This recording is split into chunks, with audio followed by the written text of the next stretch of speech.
श्री कृष्ण द्वारा विशेष तिथियों का वर्णन। श्री कृष्ण ने युधिष्ठिर से कहा, राजन, अब आप विशेष तिथियों का वर्णन सुने।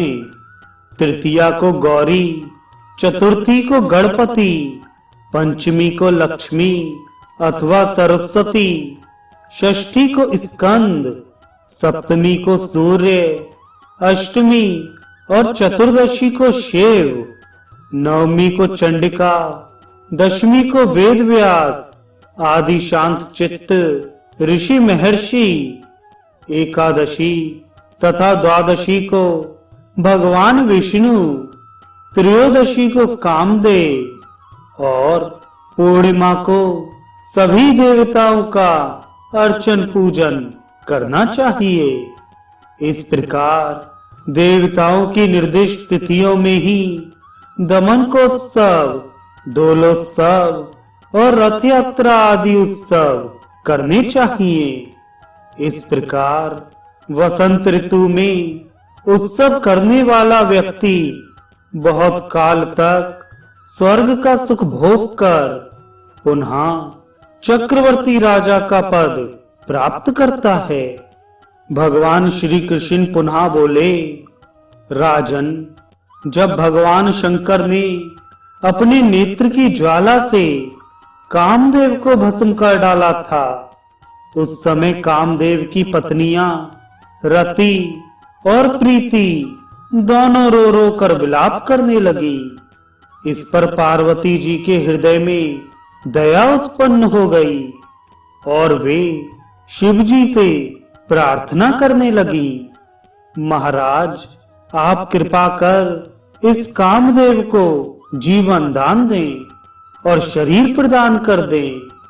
यह सुनकर प्रसन्न हो शिव जी ने कहा, पार्वती, यद्यपि अब यह मूर्तिमान रूप में जीवित नहीं हो सकता, परंतु चैत्र मास के शुक्ल पक्ष की त्रयोदशी को प्रतिवर्ष एक बार यह मन से उत्पन्न होकर जीवित होगा।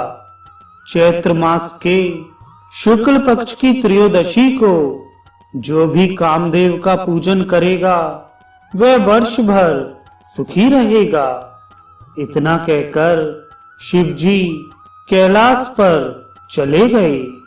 राजन, इसकी विधि को सुने। चैत्र मास के शुक्ल पक्ष की त्रयोदशी को स्नान कर एक अशोक वृक्ष बनाकर उसके नीचे रति, प्रीति और वसंत सहित कामदेव की प्रतिमा को सिंदूर और हल्दी से बनाना चाहिए अथवा स्वर्ण की मूर्ति स्थापित करनी चाहिए। मूर्ति ऐसी होनी चाहिए जिसकी सेवा में विद्याधरियां हाथ जोड़े हों, अप्सराएं जिसके चारों तरफ खड़ी हों, गंधर्व नृत्य कर रहे हों। इस प्रकार मध्याह्न के समय गंध, पुष्प, धूप, अक्षत, तांबूल, दीप, अनेक प्रकार के फल, नैवेद्य आदि उपचारों से कामदेव की तथा अपने पति की भी पूजा करे। जो इस प्रकार प्रतिवर्ष कामोत्सव करता है वह सुभिक्ष, क्षेम, आरोग्य, लक्ष्मी आदि को प्राप्त करता है। विष्णु, ब्रह्मा तथा सूर्य, चंद्र आदि ग्रह, कामदेव, वसंत और गंधर्व, असुर, राक्षस, सुपर्ण, नाग, पर्वत आदि उस पर प्रसन्न हो जाते हैं। उसको कभी शोक नहीं होता। जो स्त्री वसंत ऋतु में रति, प्रीति, वसंत, मलयानिल आदि परिवार सहित कामदेव का भक्ति पूर्वक पूजन करती है वह सौभाग्य, रूप, पुत्र और सुख को प्राप्त करती है। महाराज, इसी प्रकार ज्येष्ठ मास के प्रतिपद तिथि से लेकर पूर्णिमा तक भगवती भूत माता का पूजनोत्सव करना चाहिए। अनेक प्रकार के मनोविनोदपूर्ण एवं हास्यपूर्ण गीत, नाटक आदि का आयोजन करना चाहिए।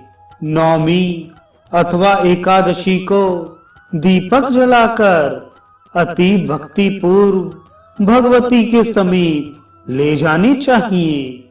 इस प्रकार पूर्णिमा तक प्रदोष के समय दीप महोत्सव करना चाहिए और द्वादशी के दिन भूत माता का विशेष उत्सव मनाना चाहिए।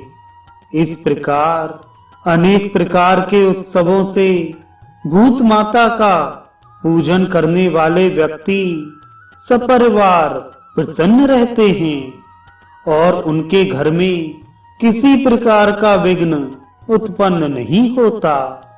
यह भूत माता भगवती पार्वती के अंश से समुद्भूत हैं।